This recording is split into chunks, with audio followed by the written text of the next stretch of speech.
ओम श्री गोगा देवाय नमः। अब तक श्री गोगा महापुराण के 97 अध्याय हम आपको सुना चुके हैं। आज 98वां अध्याय।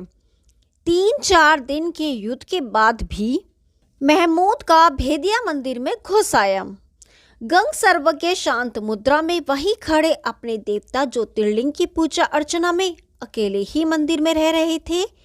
मंदिर का गुप्त भेद मालूम करने के बाद महमूद गुप्त मार्ग द्वारा मंदिर में अपनी फौज के साथ घुस आया। उसी के साथ गुर्ज हाथ में लिए हुए फतेह मोहम्मद भी था। भारत के भेदिए संत अलबरूनी ने भी अपने हाथ में तलवार लिए हुए महमूद के साथ ही मंदिर में प्रवेश किया। महमूद ने मंदिर में घुस आने के बाद नितांत शांत वातावरण में गंग सर्वज्ञ को स्वर्ण का थाल हाथ में लिए देवादिदेव सोमनाथ प्रभु की आरती करते देखा। कुछ पल महमूद भाव विभोर हो चुपचाप खड़ा रहा। कुछ ही क्षण बाद वह गंग सर्वज्ञ से सतेज वाणी में बोला, और यहाँ कौन कौन है? सर्वज्ञ ने शांत स्वर से उत्तर दिया, मैं और मेरा देवता। फिर बिना उत्तर दिए ही बोले, महमूद क्षण भर अभी ठहर जा। इतना कहकर वे अपनी पूजा समाप्त करने लगे। महमूद और उसके दोनों साथी भी सर्वज्ञ जी की पूजा अर्चना खड़े खड़े देखते रहे। सर्वज्ञ ने शीघ्र ही अपने देवता को दंडवत प्रणाम किया। फिर उन्होंने ज्योतिर्लिंग के ध्यान में मग्न हो शांत मुद्रा में महमूद से कहा, अब तुम अपना कार्य करो। इतना कहकर उन्होंने अपने नेत्र बंद कर लिए और शीघ्र ही उनका शरीर समाधिस्थ हो गया। महमूद ने फतेह को इशारा किया। तभी फतेह मोहम्मद ने अपना गुर्ज उठाकर कहा, हे बुजुर्गवार, पीछे हटो और हमें कुर्फ तोड़ने दो। पर गंग सर्वज्ञ ज्योतिर्लिंग से और सटकर बैठ गए और महमूद से बोले, पहले सेवक उसके बाद स्वामी। इतना कहकर उन्होंने अपना मस्तक ज्योतिर्लिंग पर रख दिया। सुल्तान ने गुर्ज उठाकर वार किया और सर्वज्ञ का सिर धड़ से अलग हो गया। फिर 3 बार करके ज्योतिर्लिंग के 3 टुकड़े कर डाले, जिसमें अरबों रुपए के हीरे, मोती, जवाहरात और छिपा हुआ सोना निकला।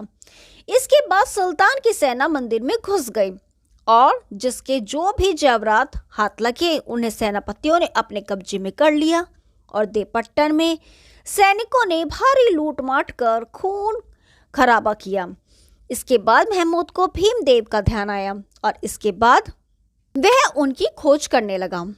तभी फतेह मोहम्मद ने अंदाजा लगाकर कहा, अगर भीमराव जिंदा बच गया है तो वह किसी न किसी तरह खंबात पहुंच गया होगा, क्योंकि चोला सुंदरी खंबात में है और मेरी शोभना उसकी निगरानी करती है। उसे यह पता नहीं था कि शोभना एक स्वच्छ हृदय की नारी है और हर कीमत पर वह सुल्तान से चोला की रक्षा करेगी। शोभना को भी चोला से प्रेम हो गया था। उसने महमूद से चोला की रक्षा करने की अपने मन में ठान ली थी। उधर भीमदेव के गांव खंबात के वैद्यराज के इलाज और चोला सुंदरी की सेवा के कारण ठीक हो गए। तब इन्होंने हाथ जोड़कर वैद्यराज से कहा, महाराज, अब तो मैं चलने फिरने योग्य हो गया हूँ। वैद्यराज ने मुस्कुराकर कहा, महाराज, आप अपने पुण्य प्रताप से और प्रभु की कृपा से ठीक तो हो गए हैं, परंतु आप अभी आराम करें। देवता जी, मैं आराम कैसे करूं? मेरे सामने गुजरात की प्रतिष्ठा का भारी प्रश्न है। वैद्यराज बोले, महाराज, गुजरात के राजा के प्राणों का मूल्य बहुत अधिक है। वैद्यराज के चले जाने के बाद दामोदर मेहता ने कहा, महाराज, हमसे जैसा भी बनेगा हम आपके ने प्राणों की रक्षा करेंगे, परंतु मेरी एक योजना है। महाराज, इस गजनी के दैत्य के लौटने के केवल 2 ही मार्ग हैं, एक आबू होकर, दूसरा कच्छ मैदान में होकर। आबू में महाराज विमल देव इस दैत्य के इंतजार में 60,000 सेना लिए बैठे हैं और महाराजा वल्लभ देव भी अपनी सेना और साधन लेकर उनसे जा मिले हैं। अनहिल भी सैन्य सहित आबू की तरफ 1000 से भी अधिक है, परंतु एक बाधा भी है। वह यह है कि कुमार दुर्लभ देव ने महमूद से गुप्त संधि कर ली है। वह गुजाराधीश बनने के लिए तैयार बैठे हैं। उनके पास भी 50,000 सज्जित सेना है और वह निश्चय ही सुल्तान का साथ देंगे। भीमदेव बोले, क्या उनके सेना नायक भी देशद्रोही और गद्दार हैं? नहीं महाराज, सो तो मुझे पूरी पूरी आशा है कि वह सब हमारा ही साथ देंगे। क्यों न दुर्लभ देव को अपनी बंदी बना लिया जाए। परंतु महाराज वह ठीक नहीं रहेगा। मेरी एक योजना है कि पाटन में पहुंचकर महमूद उनका अभिषेक करेगा। यह मुझे भली भांति ज्ञात है।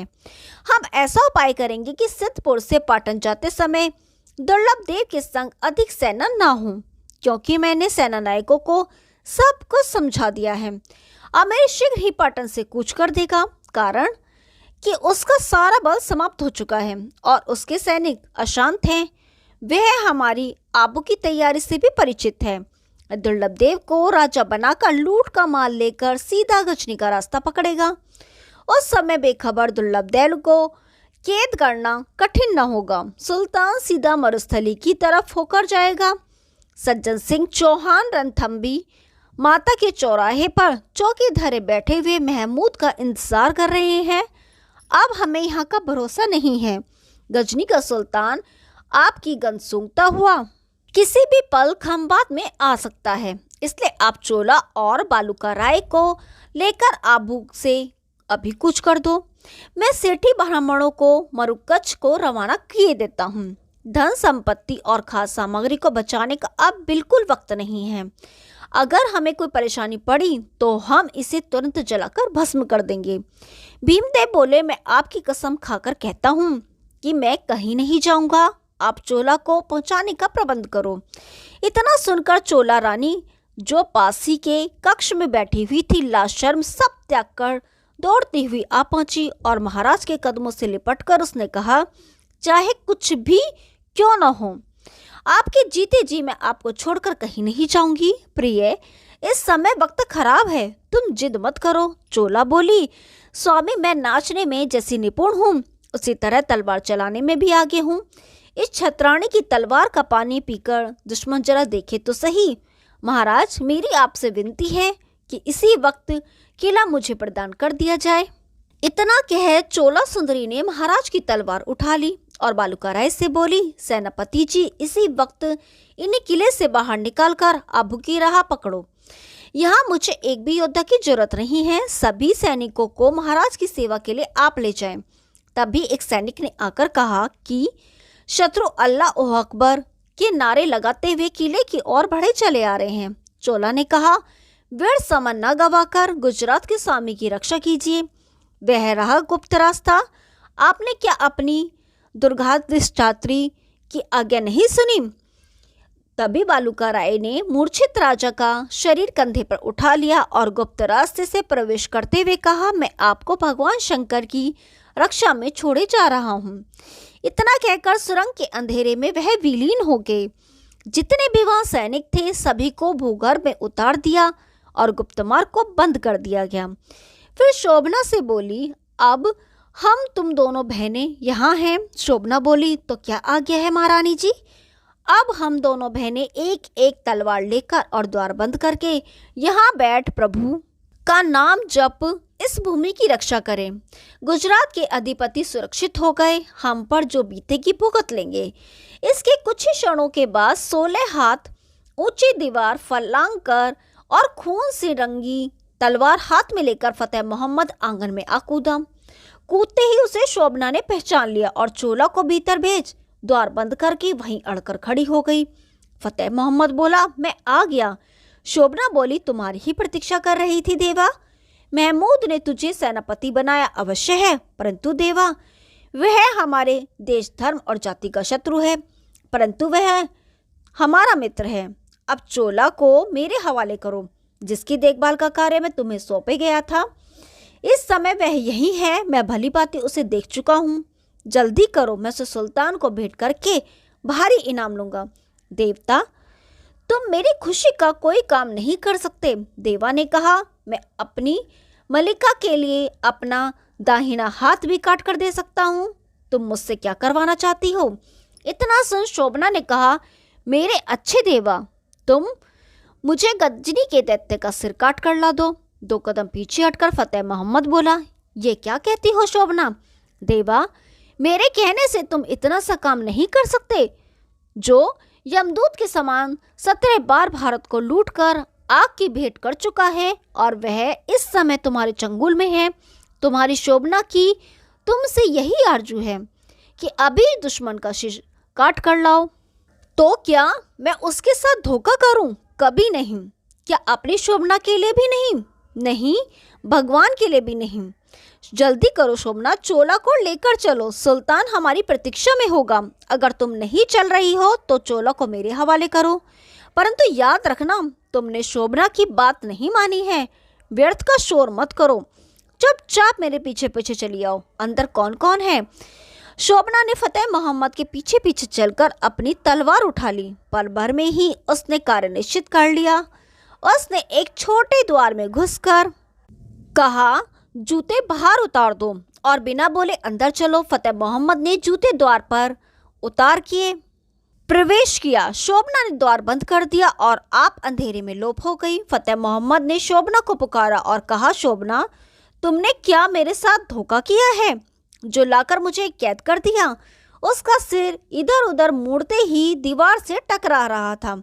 तभी एक छोटा सा सुराख खोल शोभना ने कहा, हाँ देवा, मैंने दया की है, क्योंकि औरत के पास इसके अलावा दूसरा उपाय भी क्या है? प्यार तूने भी किया और मैंने भी। अंधे प्यार में हमने यह भी न सोचा कि मैं ब्राह्मणी होकर किस जाति वाले के प्यार में फंस रही हूँ। बस देवा, बड़ी जाति वाले और छोटी जाति वाले में यही अंतर है। मैंने तेरे प्यार की खातिर अपना धर्म, ईमान और अपनी मनुष्यता को ठुकराकर तेरे प्यार का रूप देख लिया। देवा, तुम मनुष्य नहीं राक्षस हो। फतेह मोहम्मद ने अधीर होकर कहा, शोभना, जैसा मेरा प्यार अंधा था वैसे ही गुस्सा भी अंधा है। इतना कह उसने इस सुराग में से बाहर निकल जाने के लिए अपना सिर ताकत से सुराख में घुसा दिया।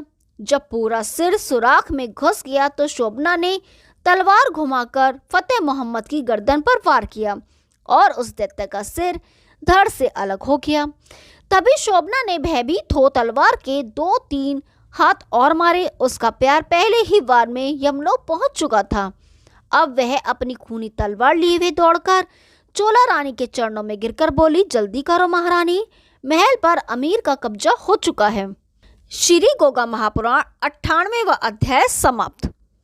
कल 99वां अध्याय शुरू करेंगे। तब तक के लिए नमस्कार।